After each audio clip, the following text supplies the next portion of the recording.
आंदोलनामध्ये अशी मागणी आमची आहे, मी संजय कठार लवसेनेचा प्रमुख आहे।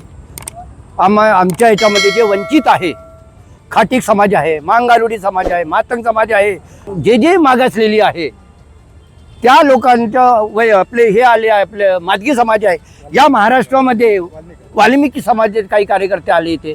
याची सर्व मागणी आहे की कुठेतरी वर्गीकरण झालं गेलं पाहिजे। जे 1961च्या जे जनगणना झालेली आहे त्यानुसारच वर्गीकरण झालं गेलं पाहिजे।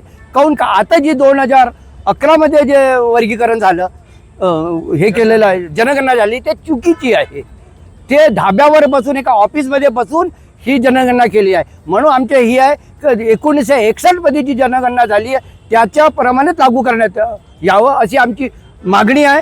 वर्गीकरण तात्काळ लागू करण्यात यावं आणि जी नोकर भरती आहे ती रद्द करण्यात यावी ही आमची मागणी आहे। कदाचित ही वर्गीकरण या लोकांनी मुख्यमंत्र्यांनी, आम्हाला वाटतं मुख्यमंत्री हे ताबडतोब करावं। वर्गीकरण केलं नाही त्या महाराष्ट्रात उग्र स्वरूपाचे आणि तीव्र स्वरूपाचे आंदोलन या महाराष्ट्रात होईल या ठिकाणी मी एवढी चेतावणी देतो आहे। आमच्या मागण्या पूर्ण झाल्या नाही तर महाराष्ट्रभर, विदर्भामध्ये आज हे पहिली आमचे आंदोलन आहे।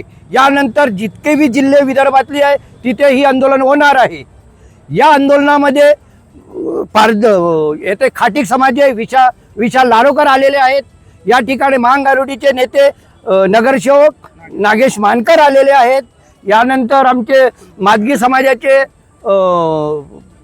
समय्या पुसलाजी आलेले आहेत। अकोल्यावरून आमचे नेते परिमलजी कांबळे आलेले आहेत। किशोर बिहाडेजी आहे, परिमलजी आले आहे, अयूब साहेब आहेत, ताई हैदराबादतून इथे लोक आलेली आहे। कुठेतरी आम्हाला न्याय मिळाला गेला पाहिजे मातंगांना, ही आमची मागणी आहे। जशी तुम्ही बार्टीचं वेगळं केलं, आरटी केली, त्याच्यामध्ये आम्ही आरटी जसं केलं तशी आमची एक मुलगी IAS ऑफिसर झालेली आहे।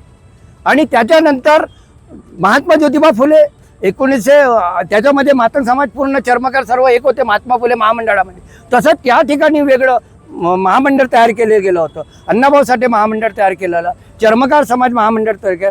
अशाच प्रकारे वर्गीकरण झालं तर कुठेतरी मातंगांना, जे वंचित आहे, जे उपेक्षित आहे, अशा लोकांना न्याय मिळेल नोकऱ्यामध्ये, अशी आमची मागणी आहे। की कुठेतरी आम्हाला गरीब लोकाला, जे वंचित आहे, हजारो वर्ष झाले, 75 वर्ष झाले, आजही त्या माणसाला न्याय मिळालेला नाही आहे। मेहनत करणारी, कष्ट करणारी माणसं आहे, अशा मुलाबाळांना नोकऱ्या लागले गेल्या पाहिजे, ही आमची मागणी। आजही तुम्हाला सांगतो मॅडम, महानगरपालिकेमध्ये, या मेट्रोमध्ये, या नागपुरामध्ये मातंगाला, चर्मकाराला, पारध्यांना, मांगारोड्यांना आजही नोकऱ्यांनी खाटीक समाजला, आणि ते करायचं का? खाटीक समाज फक्त मटणच कापायचे का? ही मागणी आहे की कुठेतरी आम्हाला न्याय मिळाला गेला पाहिजे। न्याय मिळाला नाही तर पूर्ण विदर्भात, पुऱ्या महाराष्ट्रामध्ये आंदोलन उभं राहील। आणि ही सुरुवात ह्या नागपुरामधून सुरू झालेली आहे।